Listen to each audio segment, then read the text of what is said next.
we are to think that the natural wealth is a repository of resources there to serve human needs alone.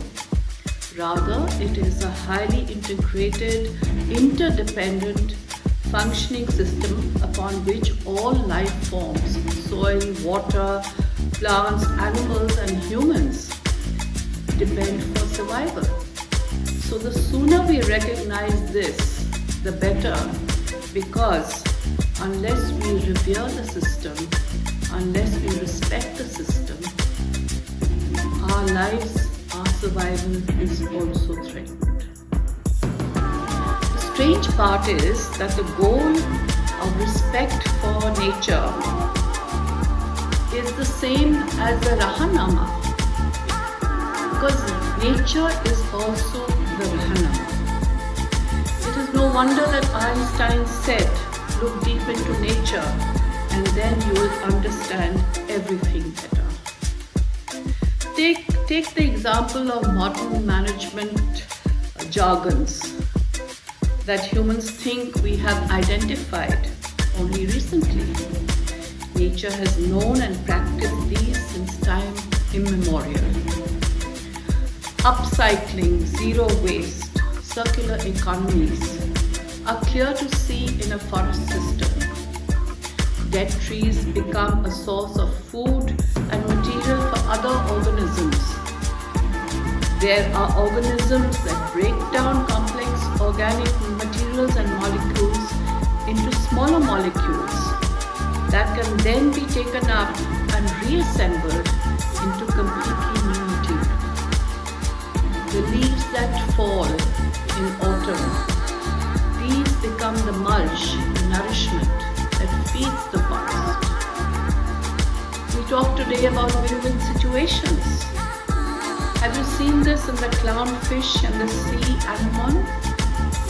The clownfish hides and finds protection in the sea anemone that has stingy harpoon-like capsules. But because the clownfish has an outer layer, it is protected. It doesn't get stung by this. On its part, the clownfish, the waste from the clownfish produced acts as nourishment for the animal. Look at the honeybees and the structures that they have that works with total efficiency. Hives often have as many as 60,000 bees in them. Each one knows their job, their responsibility, and work individually, not by competing with each other, but for a common goal, for the success of the hive. Are these not systems that we are trying to tell our students of management about today? Look at the geese that fly in V format. The geese that fly from Siberia to India fly for thousands of miles. It must be such a tiring journey because there are no parks where they stop to have a drink. They just fly. The V formation is because the leader, its wingspan, takes the blunt of the wind that is being blown into them. Once the leader gets tired, there is another goose that will take its place without asking, without saying, without the leader saying, no, why should I leave my position? So that's how they all fly together. We've heard the word biomimicry only recently. It is a word that has been coined 50 years back. But biomimicry shows us natural systems that we are now using for our designs. It shows us how things can be put to best use. You look at the termites and their cooling systems. There is a structure, there is a house, a building in Zimbabwe that has used the strange system of the white ants, the termites, to keep the building cool. The kingfisher bird's beak was the inspiration for the bullet train of Japan. Then we have the mosquitoes. See, when a mosquito bites you, you hardly feel it. And yet we are petrified of injections because we think that they're going to puncture our skin and really give us pain. But nowadays they are looking at the system of the mosquito to see how to minimize that. Velcro is a product that we have found, which we have designed from nature. So in my personal life, my leadership has been sparked by moments in conversation. I was in Bagli, Madhya Pradesh, enjoying a cup of tea with some women panchayat leaders. I was talking to them about pollution and they said, yes, of course we know about pollution.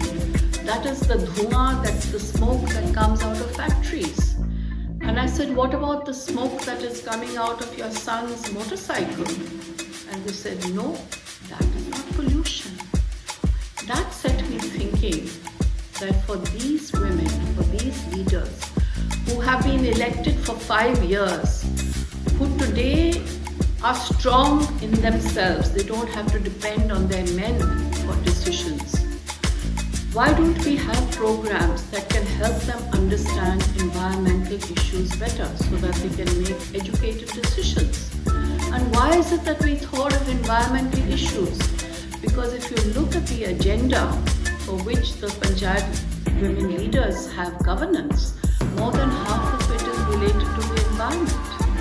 It is the common pastures, greening of the common pastures, it is water, it is related to soil, it's related to renewable energy, and it's related to waste management, all environmental issues.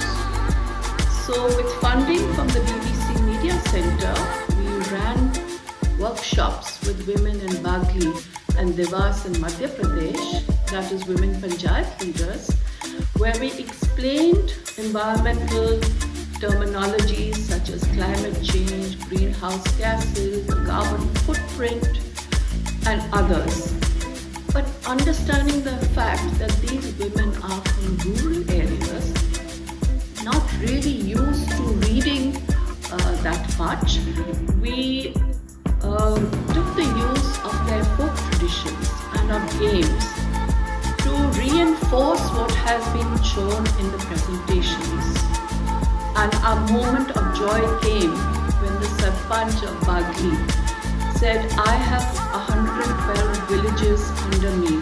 I understand from your talk how essential it is to convert to solar energy. I'm going to see that all the lights in the villages are run on solar energy.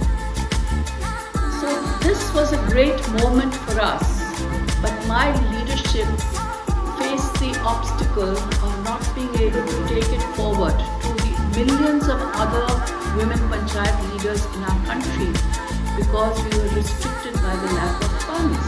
The BBC Media Centre had only funded us for these 2 workshops in Bagli and Devas. So I would ask if there are companies, organizations who would like to see our women leaders get educated and make the important educated decisions for their constituencies. Do come forward, do contact us, and we would be happy to replicate these workshops in other states as well. On another trip to the very sacred and historic place, that is the Valley of the Buddha in Bihar. This is the Jetian Valley where Lord Buddha spent 12 years of his life meditating. The cave is still there, there is still a stupa, and there is still that pathway along which he walked, and thousands of monks come every year to take that same historic walk when Lord Buddha came out into the bamboo grove and pronounced Buddhism. So there were organizations that wanted to revive this place, and we thought the first thing to do was to look at the topography and to look at the foliage and the fauna and the flora of that region. And what we saw was that unfortunately the greenery is down to 6